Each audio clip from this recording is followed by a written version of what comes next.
Hello friends, welcome to my YouTube channel DP Educare. दोस्तों, आज हम लोग सामान्य अध्ययन की चौथी टेस्ट सीरीज हल करने वाले हैं और ये जो चौथी टेस्ट सीरीज है ये आपकी होगी इतिहास विषय की। ठीक है, पहली आपको इतिहास की मिली थी, दूसरी इतिहास की थी, तीसरी ज्योग्राफी की थी और ये चौथी सीरीज आपकी है इतिहास की। इसके बाद हम लोग फिर से ज्योग्राफी पर आएंगे, पॉलिटी वगैरह सब कुछ सारे विषय पढ़ेंगे और इसमें प्रश्नों की संख्या आपकी होगी 20 जो हम लोग हल करेंगे। और हल करने के साथ हम लोग थोड़ी इसकी व्याख्या भी देखेंगे कि जो प्रश्न से संबंधित और विकल्प होते हैं उनका क्या मतलब होता है, इन सबको हम लोग देखेंगे। और उम्मीद करता हूँ कि आप लोग इसको अच्छे से हल कर रहे होंगे और आपको समझ में भी आ रहा होगा, क्योंकि रिस्पॉन्स आप लोग काफ़ी अच्छा दे रहे हैं, प्रश्न भी काफ़ी सही हो रहे हैं, ये देखने में आया, आप लोग के कमेंट के माध्यम से पता चल रहा है। और उम्मीद है कि ये जो समीक्षा अधिकारी की परीक्षा है जो 1 अगस्त को होने वाली थी, संभवतः ये टल सकती है, पोस्टपोन हो सकती है। और ये देखिए, सुनने में ऐसा आ रहा है, अभी ऑथेंटिक सूचना तो नहीं है आयोग से, लेकिन जो हमारा फ्रेंड सर्किल है या अन्य लोगों के माध्यम से जो लोग आयोग में हैं तो वैसे पता चला है कि शायद ये परीक्षा जो है वो दिसंबर में हो सकती है। तो आपको समय भी काफ़ी मिल जाएगा, अब तो 5-6 महीने का समय हो गया, तो आराम से आप पढ़ सकते हैं। और जिन लोगों ने नोट्स अभी तक नहीं लिए हैं तो समय आपको मिल जाएगा, आप लोग नोट्स अभी ले सकते हैं, उनको पढ़ सकते हैं। इस नंबर पर आपको संपर्क करना है 936393350769। ठीक है, 6393350769। इस नंबर पर नोट्स लिख करके व्हाट्सएप कर दीजिए, तो आपको जीएस की हिंदी के कंप्लीट नोट्स उपलब्ध करा दिए जाएंगे। ग्रुप में आपको जोड़ा जाएगा, कैसे जुड़ना है ये प्रक्रिया आपको बताई जाएगी। और करंट अफेयर्स आपको पूरा सितंबर 2020 से लेकर के अभी तक हम जुलाई तक का देने वाले थे, लेकिन परीक्षा चूँकि बढ़ेगी तो जब तक परीक्षा आपकी नहीं हो जाएगी तब तक आपको पूरा करंट अफेयर्स उपलब्ध करवाया जाएगा। साथ में यूपी स्पेशल, जनगणना, बजट, इकोनॉमिक सर्वे, ये सभी आपको नोट्स वगैरह सब मिलेंगे, पूरा कंप्लीट मटेरियल होगा। तो आप लोग इस नंबर पर नोट्स लिख करके व्हाट्सएप कर दीजिए या फिर कॉल भी कर सकते हैं, संपर्क कर लीजिए, पूछ लीजिए, हमारे स्टाफ में किसी से आपकी बात होगी। और पीसीएस की टेस्ट सीरीज़ प्रारंभ हो चुकी है, उसे आप ज्वाइन कर सकते हैं। आरओ की सीरीज़ जल्दी ही प्रारंभ होगी, उस पर काम चल रहा, बहुत तेज़ी से बहुत अच्छी सीरीज़ बनवाई जा रही है। और कोशिश यही होगी कि कोई प्रश्न रिपीटेड ना हो, सारे प्रश्न नए हों और ऐसे प्रश्न हों जो परीक्षा में आने की संभावना हो, एग्ज़ाम ओरिएंटेड हों। चलिए फिर शुरुआत करते हैं आज की सीरीज की। और पहला क्वेश्चन इसमें आपका आ जाता है, आर्य शब्द इंगित करता है। आर्य शब्द किसको इंगित करता है? नरजाति समूह को, यायावरी जन को, भाषा समूह को या श्रेष्ठ वंश को? बताइए, आंसर दीजिए, क्या सही होगा? ये आपने प्रश्न बहुत पढ़ा भी होगा, परीक्षा में बहुत पूछा जाता है। और इसका आपका आंसर हो जाएगा, आर्य शब्द श्रेष्ठ वंश को इंगित करता है। ठीक है, जो आर्य शब्द है ये संस्कृत भाषा का शब्द है और इसका मतलब होता है श्रेष्ठ या कुलीन। ठीक है, क्या होता है? आर्य का मतलब श्रेष्ठ या कुलीन होता है।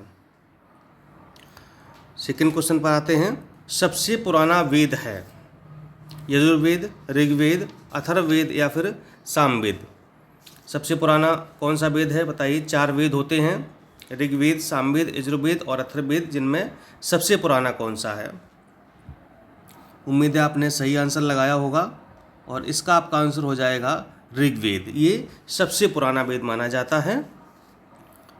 आगे आते हैं थर्ड पर, त्रयी नाम है 3 वेदों का, धर्म, संघ, युद्ध का, हिंदू धर्म के 3 देवताओं का या 3 मौसमों का? धीरे धीरे हम लोग सीरीज को टफ भी करेंगे, अभी थोड़ा आसान प्रश्न आपको दिए जा रहे हैं, लेकिन जल्दी ही कठिन प्रश्न भी हम लेकर के आएंगे, थोड़ा मॉडरेट टू टफ करेंगे इसको हम। तो त्रयी नाम किसके लिए है? और ये त्रयी नाम होता है 3 वेदों का। ठीक है, 3 वेदों को मिला करके एक त्रयी नाम दिया गया है। और इन 3 वेदों में कौन कौन से शामिल होते हैं? ऋग्वेद, यजुर्वेद और सामवेद। ठीक है, ऋग्वेद, यजुर्वेद और सामवेद को मिलाकर के त्रयी नाम दिया गया है 3 वेदों को। अथर्ववेद इसमें शामिल नहीं होता है। ठीक है, ये प्रश्न घुमाया जा सकता है, पूछा जा सकता है कि त्रयी वेदों में या 3 वेदों में कौन सा वेद शामिल नहीं है? तो कौन सा शामिल नहीं है? अथर्ववेद आपका शामिल नहीं है। यजुर्वेद, साम और ऋग्वेद इसमें शामिल है। क्वेश्चन नंबर 4 पर आते हैं। किस वैदिक ग्रंथ में वर्ण शब्द का सर्वप्रथम नामोल्लेख मिलता है?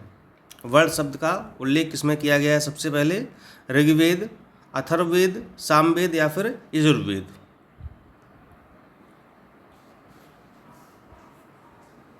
बताइए क्या आंसर होगा।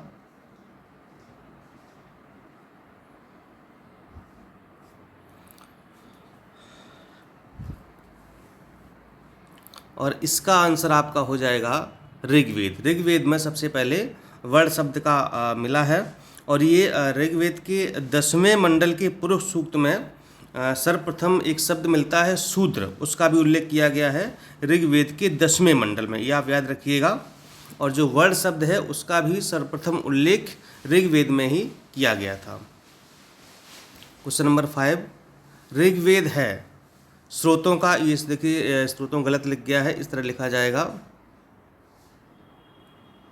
स्रोतों, ठीक है।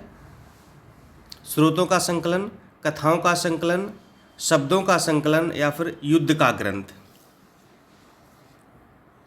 ऋग्वेद में क्या है बताइए।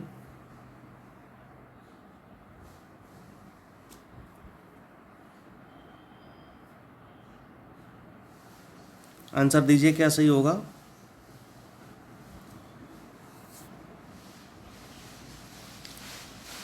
और इसका आंसर आपका हो जाएगा स्रोतों का संकलन। ऋग्वेद क्या है? स्रोतों का संकलन है।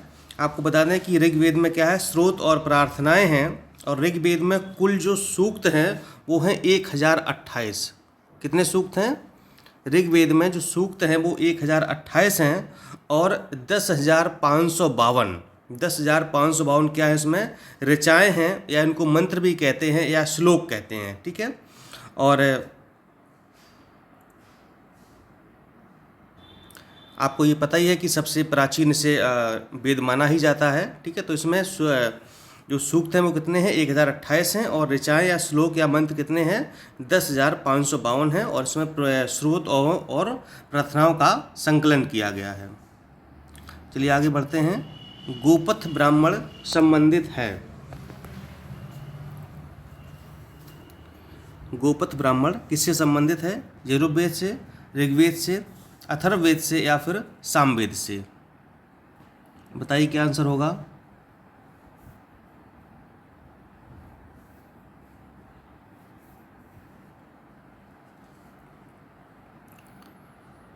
और इसका आंसर आपका हो जाएगा अथर्ववेद, ठीक है। जो गोपथ ब्राह्मण किससे संबंधित है? ये आपका अथर्ववेद से संबंधित है। नेक्स्ट, ऋग्वेद का कौन सा मंडल पूर्णतः सोम को समर्पित है? देखिए यहाँ पर बहुत कन्फ्यूजन होती है। कौन सा मंडल सोम को समर्पित है? पूर्णतः बताया गया है। ऋग्वेद का कौन सा मंडल पूर्णतः सोम को समर्पित है?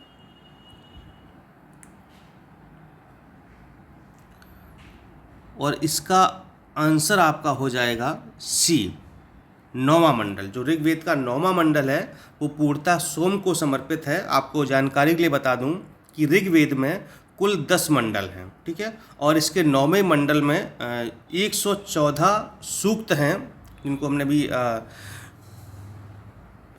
वो सूक्त बताया था। जो 1028 सूक्त हमने भी बताए थे ऋग्वेद में।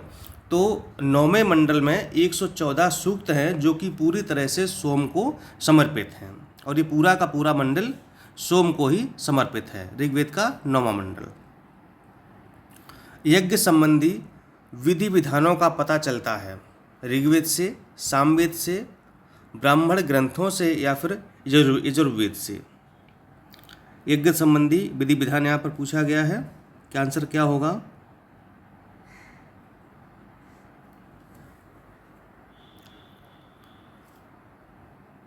और इसका आंसर आपका हो जाएगा यजुर्वेद। जो यज्ञ संबंधी विधि विधान है इनका वर्णन कहाँ पर किया गया है? यजुर्वेद में किया गया है। और जो यजुर्वेद है इसके 2 भाग हैं, आपको बता दूं। एक है शुक्ल यजुर्वेद और दूसरा है आपका कृष्ण यजुर्वेद, ठीक। इसको 2 भागों में बांटा गया है। नेक्स्ट, उपनिषदों का मुख्य विषय है? सामाजिक व्यवस्था, दर्शन, विधि या राज्य? उपनिषदों का मुख्य विषय क्या होगा?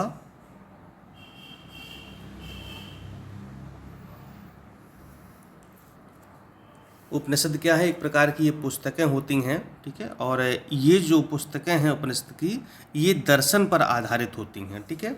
जो उपनिषद की पुस्तकें हैं ये दर्शन पर आधारित होती हैं और इन्हें वेदांत भी कहा जाता है। किनको? उपनिषद को वेदांत भी कहा जाता है।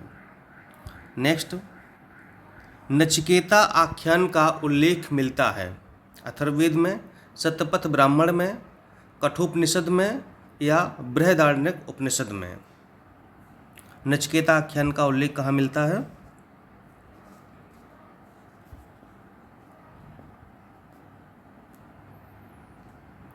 और इसका आंसर आपका हो जाएगा कठोपनिषद में, ठीक है। नचिकेता आख्यान का कहाँ पर वर्णन मिलता है? कठोपनिषद में मिलता है। नेक्स्ट प्रश्न पर आते हैं। आरंभिक वैदिक साहित्य में सर्वाधिक वर्णित नदी है? सिंधु नदी, शतुद्री, सरस्वती या फिर गंगा?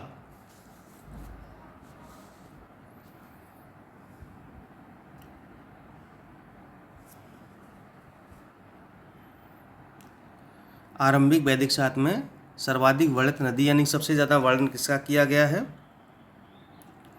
और इसका आंसर हो जाएगा सिंधु नदी, ठीक है। उस समय जो हमारा वैदिक काल था तो उसमें सिंधु नदी को बहुत ही पवित्र माना जाता था, बहुत ही महत्व की ये नदी थी और इसीलिए इसका जो है एक दूसरा नाम भी मिलता है, हिरण्यनी। ये इसका दूसरा नाम मिलेगा हिरण्यनी। हिरण्यनी इसका दूसरा नाम भी मिलता है। नेक्स्ट 12 पर आते हैं क्वेश्चन नंबर। वैदिक नदी कुभा का स्थान कहाँ निर्धारित होना चाहिए? अफगानिस्तान में, चीनी तुर्किस्तान में, कश्मीर में या फिर पंजाब में? वैदिक नदी कुभा का स्थान कहाँ होना चाहिए? बताएं आंसर।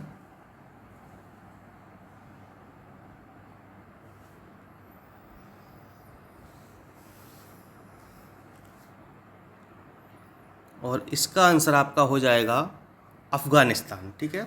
जो ऋग्वेद में इस नदी का उल्लेख किया गया है और ये अफ़गानिस्तान में उस समय बहा करती थी और इसी से हमको पता चलता है कि जो आर्य थे तो उनका अफ़गानिस्तान से काफ़ी गहरा संबंध था, ठीक है।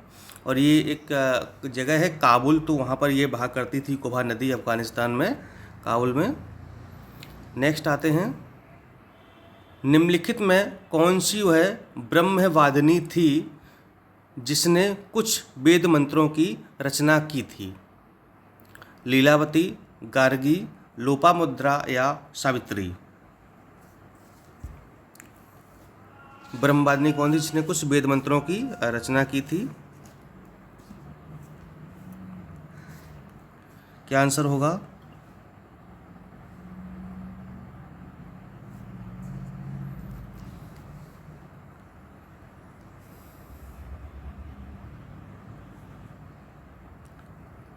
और इसका आंसर आपका हो जाएगा सी, लोपामुद्रा, ठीक है। तो लोपामुद्रा ब्रह्मवादिनी थी, तो इन्होंने कई वेद मंत्रों की रचना की थी और जो लोपामुद्रा थी ये अगस्त ऋषि की पत्नी थी। किसकी? अगस्त ऋषि की ये पत्नी थी।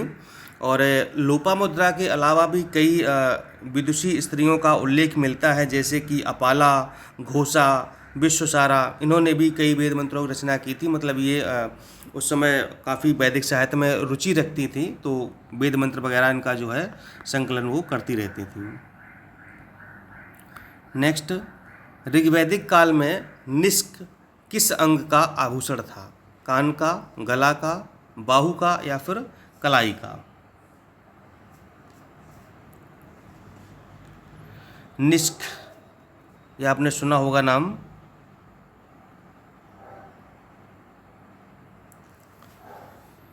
और ये आपका आभूषण हो जाएगा गले का, ठीक है। निष्क क्या था? एक प्रकार जैसे वर्तमान में जो महिलाएं स्त्रियां हार पहनती हैं, तो इसी प्रकार का एक ये आभूषण हुआ करता था जिसको गले में पहना जाता था। जैसे आजकल महिलाएं हार पहनती हैं सोने का या जो भी है डायमंड का, तो उसी प्रकार का ये एक आभूषण था गले में पहनने के लिए। गोत्र शब्द का प्रयोग सर्वप्रथम हुआ था अथर्ववेद में, ऋग्वेद में, सामवेद में या फिर यजुर्वेद में। गोत्र शब्द का उल्लेख कहाँ मिलता है?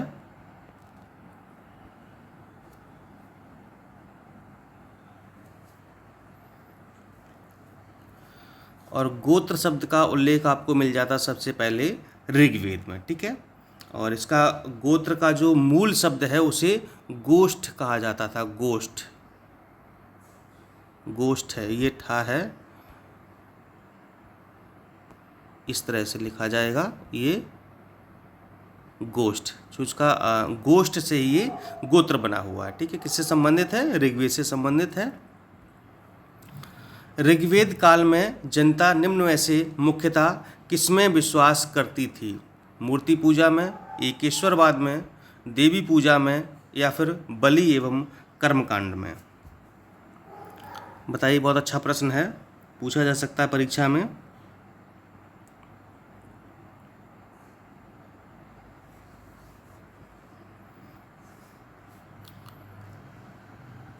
और इसका आपका आंसर हो जाएगा बलि एवं कर्मकांड में, ठीक है। बलि भी जैसे आप देखा जानवरों की बलि दी जाती थी, कर्मकांड अनुष्ठान किए जाते थे, यज्ञ किए जाते थे, प्रार्थनाएं की जाती थी, ठीक है।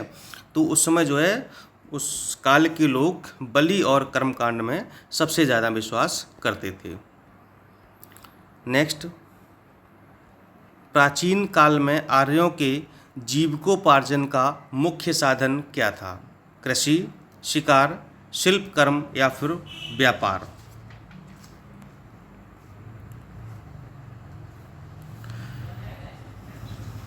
बताइए क्या आंसर होगा?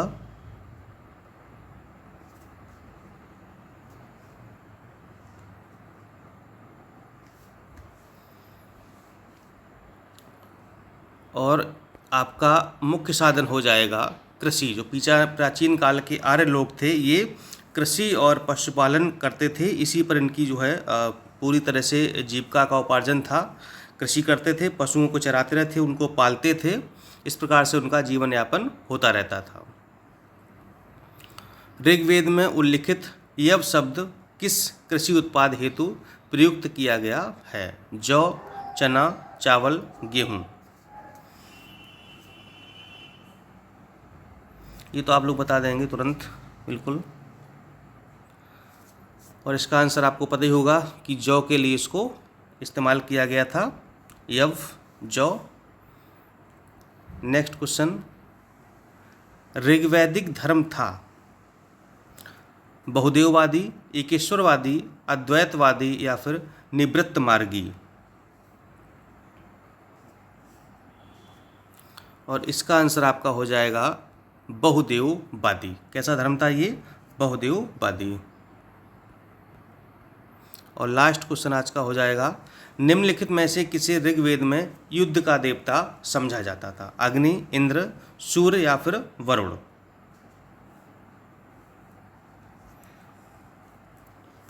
और इसका आंसर आपका हो जाएगा इंद्र। इंद्र को जो है ऋग्वेद में युद्ध देवता समझा जाता था, ठीक है। तो ये आपकी हो गई आज की सीरीज कंप्लीट, और जल्दी हम लोग जीएस के अन्य विषयों पर भी आएंगे, और फिर आपको मिलेगी मिक्सअप करके, सारे विषय मिक्स करके भी सीरीज उपलब्ध कराई जाएगी, ठीक है। तो आप लोग इसको रिवाइज करते रहिए। जो पिछली सीरीज है हिंदी वगैरह की जीएस की, उनको भी रिवाइज आप लोग करते रहिए, उनको समझते रहिए, ताकि परीक्षा में आपका इन टॉपिक से कोई प्रश्न गलत ना हो। नमस्कार, धन्यवाद।